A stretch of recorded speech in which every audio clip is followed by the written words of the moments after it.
So while I am a little bit late to this, I am going to stop and rank real quick the 4 movies that I watched in June 2024. Now, I do still plan to see Horizon, so that would technically make this 5, but I'm going to do this anyway.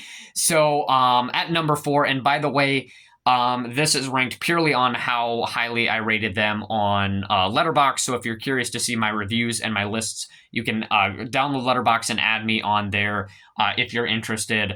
But none of these movies that I watched in June 2024 were bad. This is just ranked based on how highly I rated them on Letterboxd. So at number 4 for me is going to be A Quiet Place Day One, which I thought was a really, really nice spin on what we're used to seeing in the A Quiet Place franchise, and retains the consistency of the franchise very, very well.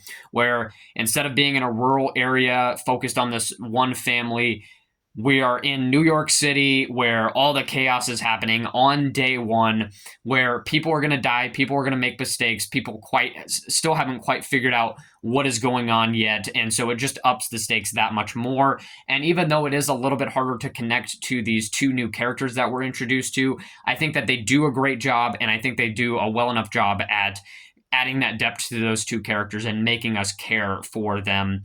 Yeah, I just thought it was a really, really nice spin on this franchise. At number 3 is going to be Inside Out 2, and I definitely overestimated, and I think it was really just the early reviews that had me thinking this way, but I definitely overestimated not only Inside Out 2's potential, but also the first Inside Out. Now, while the Inside Out movies have certainly grown on me over the years, it's nothing that many people have made it out to be. I feel neither this movie or the last Inside Out movie have ever been like my favorite kids movie of all time or my favorite Pixar movie. I'm specifically talking about the first Inside Out, but I would say that the first Inside Out, along with this sequel here, are very, very close. I'm still not really sure which one I would put above the other, but I think that if there's any movie that you're going to make a sequel for, specifically if we're talking about Pixar, it is Inside Out. This is the natural continuation of a child's life, and there's so much more that we can continue to explore with this character. So it only makes sense that we now move into her growth from being a younger kid and now going into adolescence, having all these new and more abstract emotions. And everybody who is of that age or older can understand what she is going through in this movie. And still at the same time, younger kids who may not understand this movie fully yet can still enjoy it. So I really, really had a good time with Inside Out 2.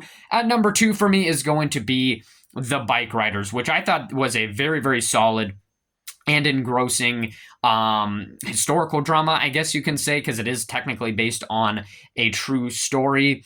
But either way, I thought just the main thing that I can definitely praise this movie for was an incredible cast selection. Everybody that is in this movie, I feel like it definitely deserved to be a part of it. It's obviously, as a huge Walking Dead fan, a big present to see Norman Reedus in here getting to play this kind of goofy, eccentric character, which I thought was really a nice cameo. But besides that, when we're talking about our main leads, you got Austin Butler, you got Tom Hardy in here. I both think they do really well. And there's the other lady who I'm sorry, but I can't recall her name, but she narrates a lot of this movie, and I think she adds this kind of surprisingly humorous flavor to it that I really, really do enjoy. And so overall, even though I don't feel like the characters were fleshed out enough in this movie, I do think that this is a very, very interesting and engrossing historical drama. I know many people complained like it talks about all the stuff that happened with motorcycle gangs before they turned into gangs. When they were clubs. It stops just before everything starts to get good.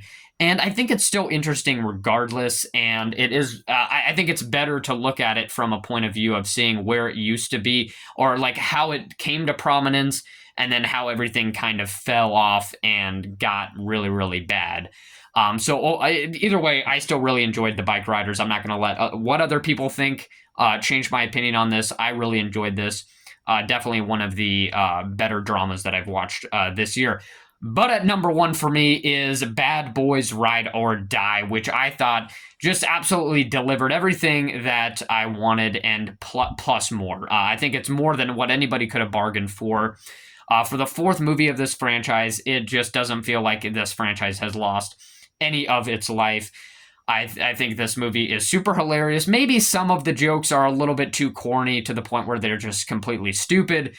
But either way, Will Smith, Martin Lawrence absolutely carried this movie through and just make it a very, very hilarious and fun ride. And I absolutely enjoyed this movie.